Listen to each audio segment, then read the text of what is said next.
Adam Watson. I'm Julian Watson. This is the Darkslinger Mafia 28 Days of Christmas. Today we're going to be looking at the Alf Supersized Holiday Special. Pretty good cover all in all. Does Santa actually appear in this issue at all though? I don't think I don't so. recall him appearing in here. I'm going to be honest though, nothing really that memorable happens in this. So the first story, and there are several in this, and that's part of why it's so unmemorable, I think, is Kate coming home from Christmas shopping, being clumsy and whacking Alf in the head with one of the gifts. Oh, go ahead and do the credits, I guess. This was written by Michael Gallagher, penciled by Dave Manick, inker is Jacqueline Rocher, letterer was Rick Parker, and colored by Marie Severin.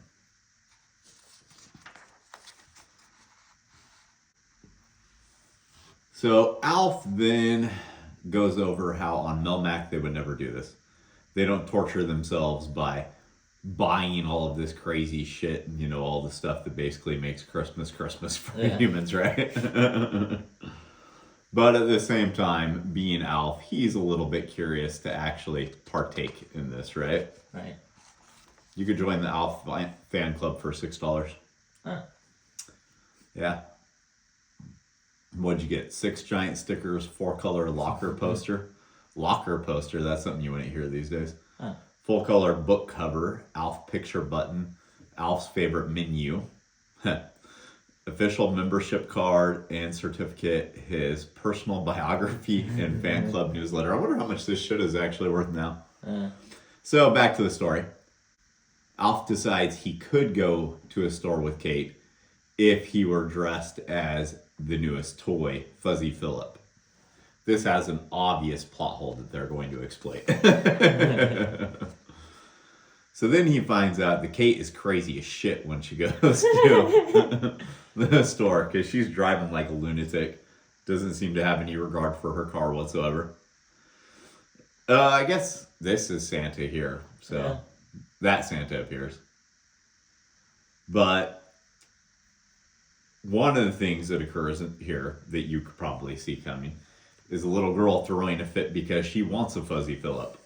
That's something I guess they didn't take into account. Or the fact that, you know, she doesn't have a receipt for a Fuzzy Phillip. So Kate has to fight a guy over a microscope. I don't know why they thought the microscope would be like such a hot ticket item. Yeah. I don't remember those being like something that any friends of mine asked for, but I don't know. Maybe there were kids who did.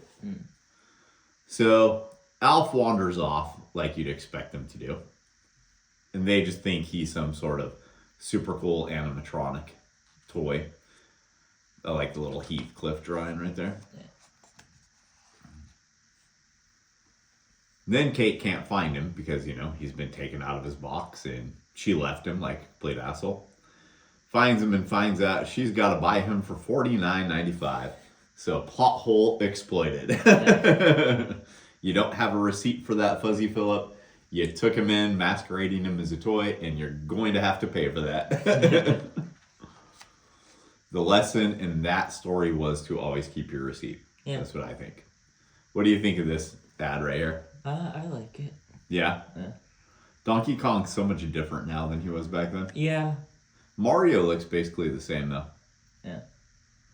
Yeah, so then in our next story, Alf screws up everything, which is, you know, pretty much what happens in Alf stories, right? Yeah. The family's watching White Christmas, and they would be so annoying to watch it with because they decide to have a friggin' sing-along with it, and they're like all singing. I could see the Tanners doing that based off the show, you know? Yeah. But good God, poor Alf. And then Alf finds out that they got him Christmas presents. Apparently he didn't think he'd be included, even though he's clearly, you know, a member of the family. Yeah. So he concocts a plan. All of them want snow so bad, but they live in LA where they're definitely not going to get it. So he's just going to create it. I don't know how these things that he gathers will actually make any weather. Eye of Newt doesn't seem to make any sense. No. Whatever the case, though, he sends up his concoction in a balloon from his ship. And the next day, they wake up to a blizzard. Why? Because Alf moved a decimal point when he was doing the math. And now it's a mixture of what a nice gift for Alf to give them, and how could you do this to us, Alf? There's 4 feet of snow on the ground.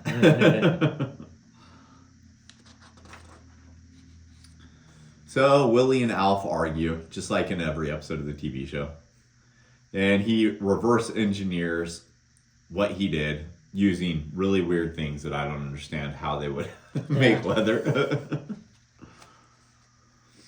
Fires it up in a missile because he won't be able to guide a balloon.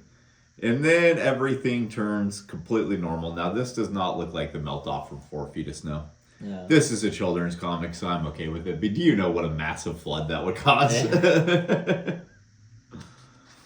But everybody got a Merry Christmas. Now, this is the one that I'm like, what the hell does this have to do with Christmas exactly? Yeah. Apparently, in Alf issue number 6, which I've never read, Alf masquerades as a mascot for the local high school team. Yeah. And the coach of that team shows up wanting the crazy critter, which was Alf's mascot, to make an appearance at the homecoming game. And he gives them tickets to the homecoming game, which are apparently the hottest tickets in town. This is LA. It seems a little bit strange that the hottest tickets would be for a high school football team. But hey, whatever, right? Or at least I think it's supposed to be high school, right? I don't know. I don't know if it ever actually states.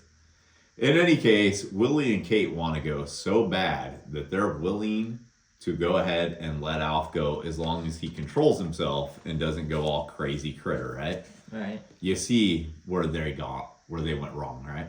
Yeah. Yeah, so they show up and he promptly starts acting like, the team mascot, which is kind of why I thought they wanted him there. Yeah. But the coach seems all pissed off about it. Yeah. The team's losing, but then Alf inspires them, and then they win the game. This is like the weakest one in this whole issue to me. Yeah. Could be because I don't care about football. I don't know. Mm-hmm. And then we get a look at the Gift of the Magi, Alf style. I actually like the twist in this one. Yeah. So he's telling a story about Squire Gordon, who's apparently some ancestor of him. Yeah.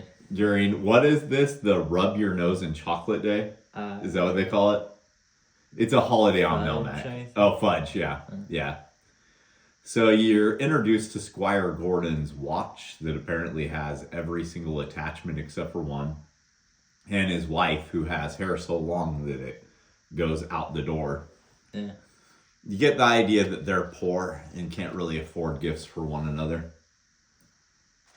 And he sees her go into a salon where he thinks she's going to sell her long, beautiful Cyndi Lauper-like hair. And she really sells it by wearing a hat when he comes home. Yeah. That makes it look like she doesn't have any hair. So he goes and sells his watch,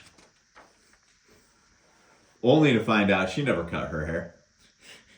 She became a wave-on sales lady. I like that, wave-on instead of Avon. Yeah.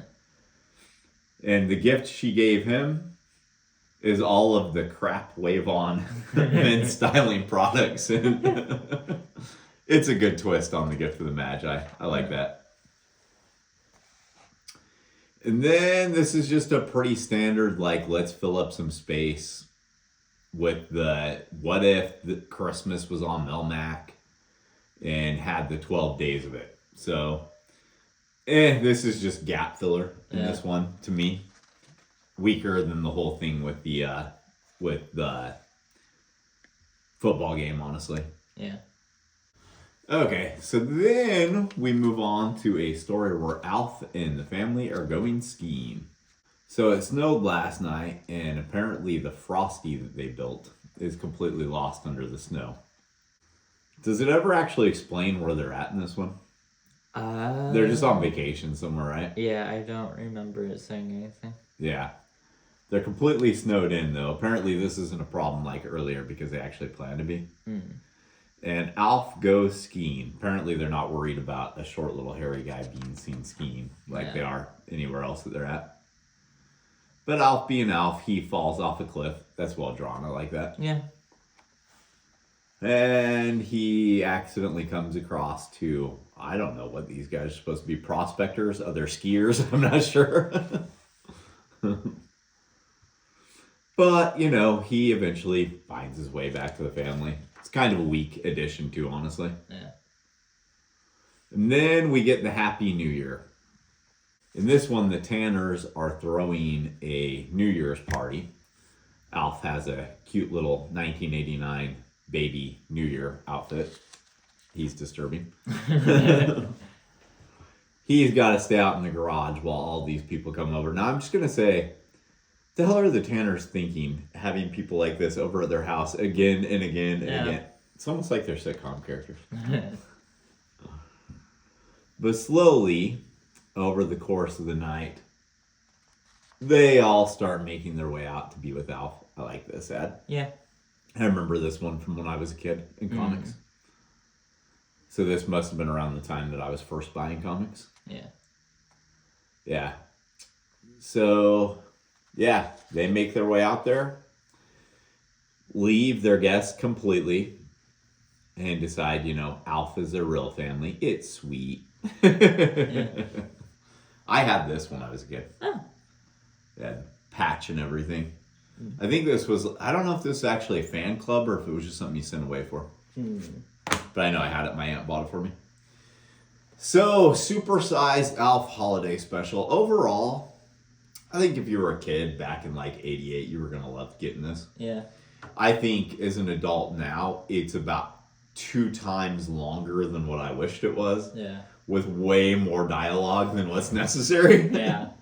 So it was a little bit of a slog. The first Alf issue that we featured on the channel a while ago, I do think was a little bit more of an enjoyable read. Yeah. But hey, they had to keep cashing in on that cash cow, right? Yeah. And overall, it did have some pretty fun stories in it. So based off this, would you read more Alf comics? Possibly. Possibly, yeah. Yeah, I think this might be a weird introduction to the character if you've never read him before. Yeah. Yeah. You got anything else? No. All right, let's go make some comics. This holiday season, are you looking to transform that friend or family member in your life into a comics fan, but they're being a resistant butthole about it? Try Darkslinger Comics merchandise. These are a perfect gateway drug. They'll be a nerd before they know it. We have the Chronicles of Von Helsing pint glass. Perfect for all of your holiday drinks. Who Will Save the World buttons. We had Who Will Save the World shot glasses, but we're currently sold out on those. And enamel pins featuring the mini slingers in holiday designs. We have Le Mime as Santa Claus. Inspiratu is Krampus. And Todd is Jacob Marley from A Christmas Carol. You don't have to just buy these as a gift. You can buy them for yourself too. They're available at our website, darkslinger.com. Retailers, you can order these in bulk through Comics Mainstream.